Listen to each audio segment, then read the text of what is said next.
Nagkalat naman ng mga basura sa ilang lugar dahil sa dami ng mga poster at campaign materials nitong nakarang eleksyon. Sabi nga ng isang News Cooper ay magtanim dapat ng puno ang mga kandidato na nagsayang ng mga papel. Narito po report. Hindi nakaligtas ang ilang paaralan sa mga kalat at basurang iniwan ng ilang botante at supporters ng mga kandidato.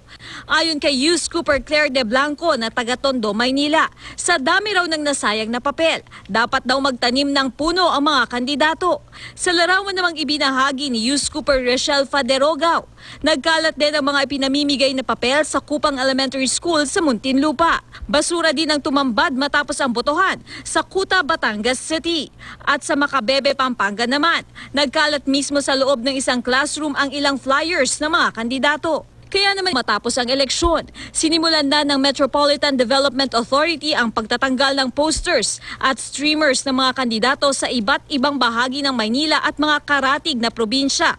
Ang mga nahakot na campaign materials ay ibibigay ng ahensya sa mga NGO para ma-recycle.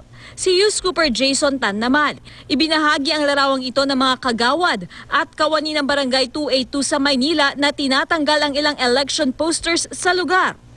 Katrina Son, GMA News.